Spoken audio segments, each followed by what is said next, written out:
Obviously, we're excited to be here. We've had about 2 days here now. The bowl committee, we've had some really neat things for our guys to do. I think they've done a good job of balancing it out, having some things our guys can do to enjoy the experience at the same time. They understand this is probably a little bit more of a business trip than most bowl experiences. Our guys are really excited to be here. They've had a good first day of practice, and we're ready to go get another good one today. All right, we'll turn it over for questions. Again, please raise your hand, and we'll be sure and get a mic to you. Question for coach or student athletes? We'll go on the right in the third row on the aisle.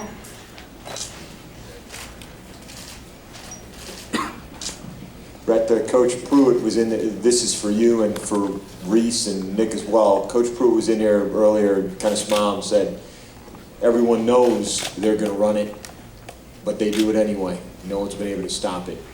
Generally speaking, why not? You know, overall, I think it's just a combination of things. Our guys have really bought into what we're doing.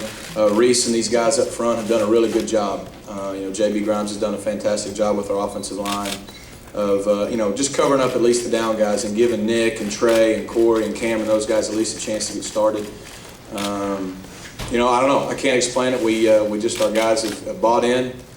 We get momentum in games a lot of times, and it goes our way. Obviously, Jeremy and them have done a really good job of stopping people. They're number one in the country in the most important category, that's points per game. So, as well as top 3 or 4 and a bunch of other ones. So, I would think they're going to do what they do. They've been really good at it as well. So it's a great challenge for us.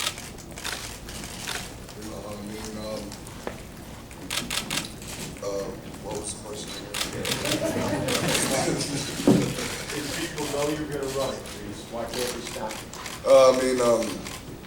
We kind of just stick to, what we do, and that's run the football. And Coach Malzahn and Coach Lashlee, they do a great job of putting us in, the best situation with the right plays and that kind of thing. And we just stick to our guns, and like Coach Grimes says every week, we're gonna put the saddles on your back, and we're gonna ride you all to the end of the game. And we've just done that and stuck to it. And why stop it when it's working? But Florida State's got a great defense, and we're gonna have to play our best game to win.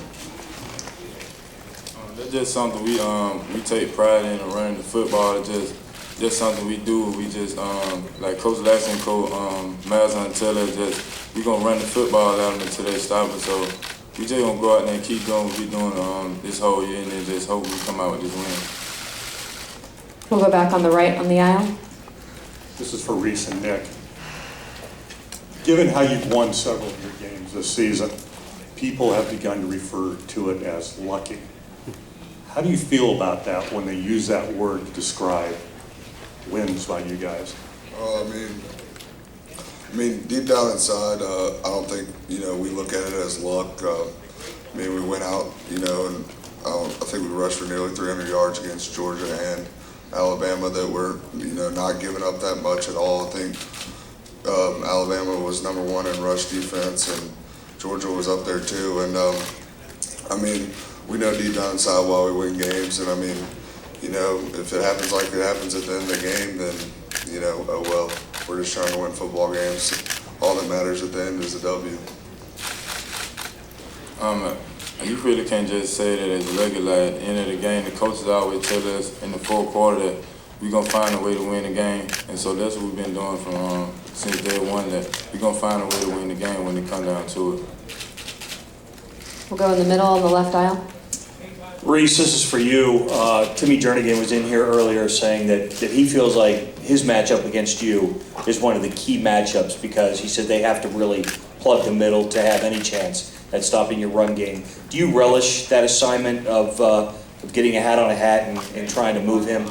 Yeah, he's a great player and a destructive force in the middle. And I'm gonna have to play my best game along with the other 4 guys next to me. We're 5 guys, and we play together, and we're gonna have to all play our best game to be a key factor in the game.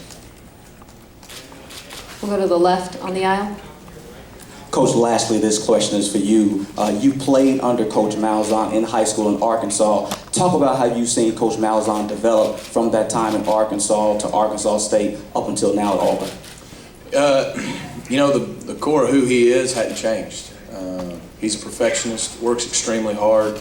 The details are all that matter. And I think what he's done has been very true to himself, which has helped him be successful. And Coach has always been great at taking a team of players, a team of coaches, and getting them to all do what they do best and probably getting you to perform, maybe better than you thought you could on your own. I remember that as a player. I felt like he always got the best out of us as players, pushed us to be better than we thought we could be.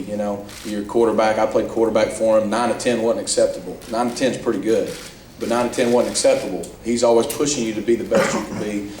He's done that, and he's just adapted to the college level as far as, it doesn't matter if you're in high school, college, it's 11 on 11. It's X's and O's. The players are older, they're probably faster and bigger, but the game's the same. He's been able to adapt in areas you have to as far as that goes, and I think he's stayed true to himself and doing what got him here. And, I think that's, like I said, bottom line, he's been pretty consistent.